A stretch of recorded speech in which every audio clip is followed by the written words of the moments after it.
নমস্কার, আপনারা দেখছেন গ্লোব টিভি। সবার পাশে সবার সাথে গ্লোব নিউজ নিয়ে এখন আমি ত্রিপর্ণা রয়েছি আপনাদের সঙ্গে। এক নজরে দেখে নেব আজকের বিশেষ বিশেষ খবর। সম্প্রীতির মেলা নবকুঞ্জ, সাংস্কৃতিক অনুষ্ঠানের আয়োজন করা হলো ঈদ উপলক্ষে। রাজতন্ত্রের দাবিতে অগ্নিগর্ভ নেপাল, বাজি কারখানা কেড়ে নিল প্রাণ,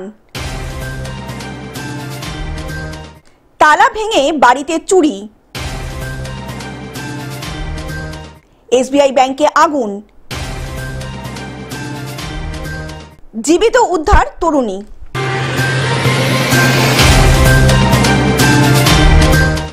আসছি বিস্তারিত খবরে। সম্প্রীতির মেলা নবকুঞ্জ। 26-এর ভোটের আগেই সাম্প্রদায়িক বিভাজনের ঘটনা যেখানে চোখে পড়ছে, সেখানে এক অনন্য সম্প্রদায়ের সাম্প্রতিক দৃষ্টান্ত স্থাপন করে চলেছে চন্দ্রকোনার নবকুঞ্জের মেলা। প্রতি বছর চৈত্র মাসের 13 তারিখ থেকে 9 দিন ব্যাপী চলে হরিনাম সংকীর্তন। কোনো জাতি ভেদাভেদ থাকে না এখানে, যে এরা মুসলমানদের এরা কেন আসবে, এরা কেন যাবে, এরকম হয় না। এখানে বাবা যত জাতি আছে সবাই সমর্থন করে আসে, আনন্দ উপভোগ করি। এই 10 দিন খুব বিশাল আনন্দের মধ্যে কাটে, সবাই একসঙ্গে মিলেমিশে থাকি। তবে কোনো উচ্ছৃঙ্খল ঘটনাও ঘটে না, বা ছেলেমেয়েরা উচ্ছৃঙ্খল করে না মেলা। আর এই মেলার একটা আকর্ষণ আছে বহুত দিনের। আমিও তখন ছোট দেখেছি, তখন 9টা বেদিতে নাম হয়েছে। এখন এই জায়গা সংকট, এই পয়সা সংকট, সবই তো দানের উপরে। পরিচালনায় 45 জনের কমিটি রয়েছে। কমিটির সহ সম্পাদকের পদে রয়েছেন একজন মুসলমান মানুষ, প্রাক্তন স্কুল শিক্ষক শেখ জুম্মান আলী। সভাপতি পদে রয়েছেন মেলা প্রতিষ্ঠার বর্তমান পিরি মনোরঞ্জন গোস্বামী। সম্পাদকের পদে রয়েছেন প্রদীপ মাল। মেলা পরিচালনার ক্ষেত্রে অন্যান্য সদস্যদের মতো জুম্মান বাবুকেও মুখ্য ভূমিকায় দেখে আসছেন এলাকার সাধারণ মানুষজন। 1357 সালে। কতদিনের মেলা এটা? প্রায় কত, এই যে নবকুঞ্জ মেলা 9 দিন ধরে তো মেলাটা হয়। হ্যাঁ, বহু মানুষের সমাগম হয় এই মেলাটা। কমিটির মোট কতজন সদস্য আমরা? টোটাল সদস্য এই তো ভক্ত আছে, শিষ্য আছে, এই সমস্ত সকলে আছে। তারা কিন্তু এখানে খুব বেশি করেননি, যাতায়াত করেননি। মেলা পরিচালনার তো একটা কমিটি আছে। মেলা পরিচালনা কমিটি 10-12 জন এখানে আছি আমরা। 1357 সালে গোপেশ্বর গোস্বামীর হাত ধরেই এই মেলার স্থাপনা হয়েছিল। 9টি বেদি সম্বলিত নবকুঞ্জ চন্দ্রকেতুর রাজার রাজত্ব ছিল এই সময়। রাজার গুরুদেব ছিলেন প্রেম সখী গোস্বামী। রাজার গুরুদেব প্রেম সখী গোস্বামীর আদেশ অনুসারে বর্তমান নবকুঞ্জতলার একটি বটগাছের নিচে জীবন্ত সমাধিস্থ করা হয়েছিল প্রেম সখী গোস্বামীকে। এনার যে প্রেম সখী গোস্বামী ছিলেন, ইনি ছিলেন চন্দ্রকেতু রাজার পুরোহিত। ইনি এখানে জীবন্ত সমাধি দিয়েছেন। ইনি হলেন আমাদের যিনি এখন বর্তমান গুরুদেব, এনাদের বংশভূত। তৎকালীন 1357 সাল মনোজ গোস্বামীর আগের ওনার বাবা গোপেশ্বর গোস্বামী মহাশয়, তিনি এই মেলার প্রথম সূচনা করেন। তখন কিন্তু নবকুঞ্জ তৈরি করেছেন তিনি। তারপর থেকে নবরাত্রি স্টার্ট হয়। তো এখানে হিন্দু মুসলিম প্রত্যেকেই অঙ্গানুভাবে জড়িয়ে থেকে সম্প্রীতি নিয়ে একসাথে সবাই মেলা করছে। কোনোদিন কোনো রকম কোনো সম্প্রীতি বিভেদ হয়নি, কোনো গণ্ডগোলও নাই। এই মতো প্রত্যেকেই সবাই মিলে আমরা চলছি, এখনও ধারাবাহিকভাবে আমরা বজায় রেখে চলেছি। তারই বংশধরেরা ওই সমাধিস্থলকে ঘিরে মূর্তি স্থাপন করেন এবং পূজা অর্চনা শুরু করেন। এটা আমাদের কমিউনিটিতে থাকতে থাকতে গুরুমা বা আমাদের এই সমস্ত সদস্য বা ভক্তবৃন্দ, তিনারা আমাকে এইভাবে করে বলে আপনাকে সহসম্পাদকের পদ নিতে হবে বা দেখভাল করতে হবে। ওনাদের অনুরোধে, আমার কমিটির অনুরোধে আমি এই পদ পেয়েছি। আপনি তো শিক্ষকতা করতেন? হ্যাঁ, আমি শিক্ষকতা করতাম। অবসর নিয়েছেন? হ্যাঁ, 7 সালে রিটায়ার নিয়েছি। কতদিনের মেলা এটা? 75 সাল হবে। কতদিন ধরে চলে? 1357 না, কদিন? 10 দিন। 13ই আরম্ভ হয়, 23-এ আরম্ভ। এবারে কি দোকানদানি বা কত স্টল বসে? মোটামুটি ওই 60-70 এরকম দোকানদানি বসে। গোস্বামী পরিবারের বংশধর গোপেশ্বর গোস্বামী ওই সমাধিস্থলকে ঘিরেই হরিনাম সংকীর্তন সহ 9টি বেদি করেন প্রথম নবকুঞ্জ মেলার আয়োজন করেছিলেন। এই মেলাকে কেন্দ্র করে ভিড় জমান সকল সম্প্রদায়ের মানুষজন। রকমারি জিনিসের দোকান, নাগরদোলা সহ জমজমাট হয়ে ওঠে চন্দ্রকোনার নবকুঞ্জের মেলা। না তেমন কথা যাবে, শুধু অফিস বেয়ারারটা করা আছে, কোষাধ্যক্ষ, সভাপতি, সহসভাপতি, আর পার্মানেন্টলি যিনি গুরুদেব তিনি হচ্ছেন সভাপতি, আর সহসভাপতি আমাদের এই মহারানের জুম্বন আলী তিনি হচ্ছেন সহসভাপতি, আর ওনার সঙ্গে আরও আমাদের দুই সম্প্রদায়ের লোক আছে এই কমিটির মধ্যে। চন্দ্রকোনা থেকে কল্যাণ মণ্ডলের রিপোর্ট, গ্লোব নিউজ। সাংস্কৃতিক অনুষ্ঠানের আয়োজন করা হলো ঈদ উপলক্ষে।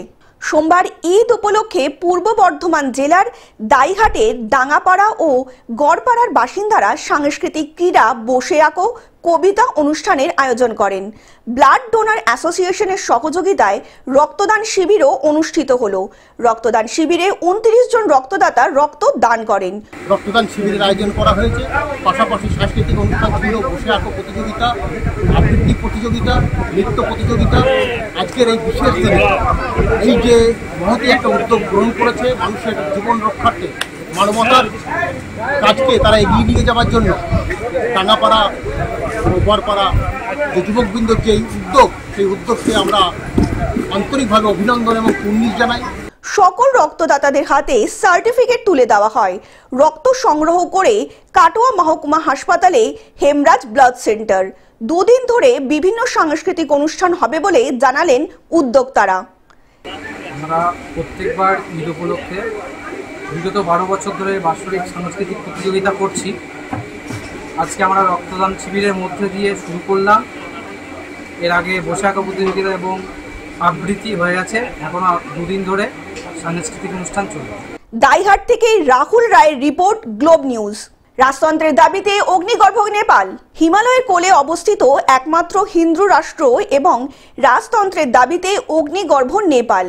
একের পর এক ভাঙচুর করা হচ্ছে দোকান এবং তার সাথে এলাকায় লুটপাট চালিয়ে আগুন লাগিয়ে দিচ্ছে উন্মত্ত জনতা। 2008 সালে বিধানসভা সংশোধন করে নেপালে প্রতিষ্ঠিত হয়েছিল গণতান্ত্রিক শাসন ব্যবস্থা। ধর্মনিরপেক্ষ সংবিধান নতুন করে অনুমোদিত হয় 2015 সালে। ইতিমধ্যেই কাঠমান্ডুতে 13টি সরকার শপথ নিয়েছে, কিন্তু পাকাপাকিভাবে স্থায়ী হয়নি কোনো সরকার। প্রশাসনিক কাঠামো দুর্বল হওয়ার ফলে পরিষেবা মাত্র সাধারণ মানুষজন অত্যন্ত ক্ষিপ্ত। অন্যদিকে সরকারি স্তরেও বেড়ে গেছে ব্যাপক দুর্নীতি, ফলে দেখা গিয়েছে গণবিক্ষোভ। Bureau report, Globe News. বাজি কারখানা কেড়ে নিল প্রাণ। সোমবার রাতে কেঁপে উঠল পাথর প্রতিমার ঢোলাহাট থানা এলাকার দক্ষিণ রায়পুরের 3য় ঘেরি এলাকা। চন্দ্রকোনায় এবং তুষারের বাড়িতে বিস্ফোরণ হয়। বেশ কিছু বাজি বাড়িতে মজুত করা ছিল, তা থেকেই বিস্ফোরণ হয়েছে বলে প্রাথমিকভাবে সন্দেহ করা হচ্ছে। দুর্ঘটনাস্থলেই মৃত্যু হয় বণিক পরিবারের 7 সদস্যের। চন্দ্রকান্ত এবং তুষারের 65 বছরের বাবা অরবিন্দ বণিক, 80 বছরের ঠাকুমা প্রতিভা বণিক, 28 বছরের চন্দ্রকান্তের স্ত্রী শান্তনা বণিক এবং তাদের 2 সন্তান অনুষ্কা এবং অঙ্কিত বণিকের। আশঙ্কাজনক অবস্থায় মৃত্যু হয় তুষারের স্ত্রী রূপার। জানা গিয়েছে মূলত বাজি তৈরির পারিবারিক ব্যবসা রয়েছে বণিক পরিবারের। প্রশাসনিক সূত্রে বিধায়ক সমীর জানিয়েছেন বাজি তৈরির অনুমোদন পত্র রয়েছে বণিক পরিবারের। যদিও বিধায়ক জানিয়েছেন এলাকাবাসীদের কাছ থেকে খোঁজ নিয়ে তিনি জানতে পেরেছেন বাড়িতে গ্যাস সিলিন্ডার রাখা ছিল। আগুন ধরার পরে সেই সিলিন্ডার ফেটেই এই ভয়াবহ বিস্ফোরণ হয়েছে। Bureau report, Globe news. তালা ভেঙে বাড়িতে চুরি। মালদার ইংরেজবাজার থানার গাজী গ্রাম পঞ্চায়েতের নিত্যানন্দপুর এলাকার ঘটনা।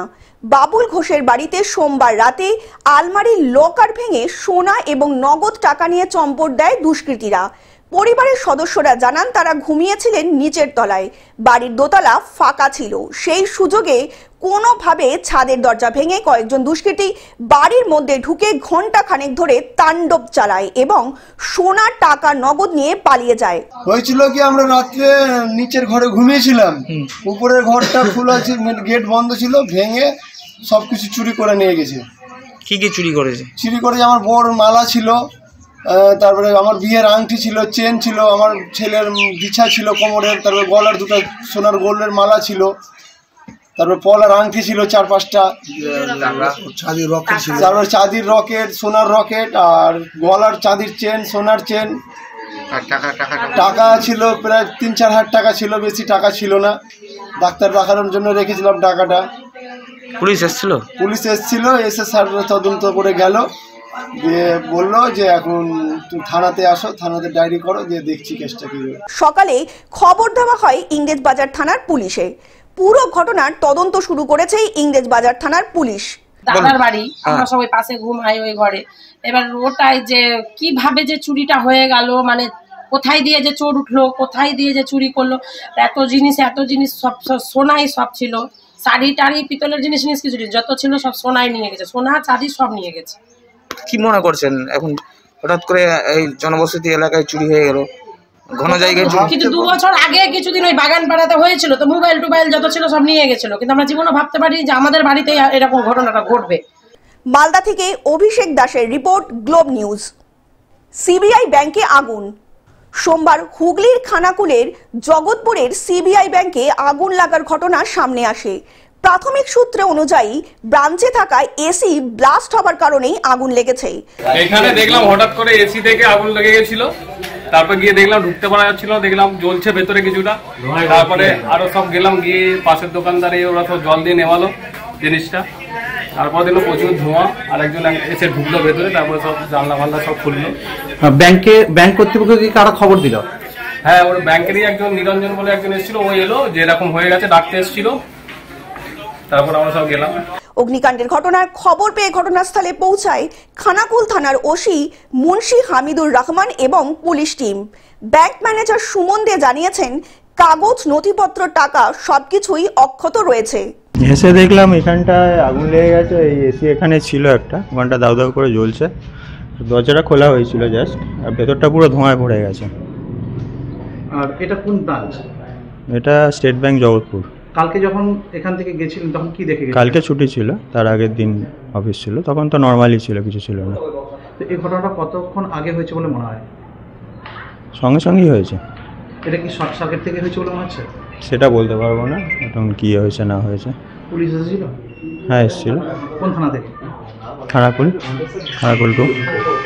হুগলি থেকে কৌশিক ঘোষের রিপোর্ট, গ্লোব নিউজ। জীবিত উদ্ধার তরুণী। শুক্রবার সকালে প্রথমে 7.7 মাত্রার ভূমিকম্পে কেঁপে ওঠে মায়ানমারের মাটি।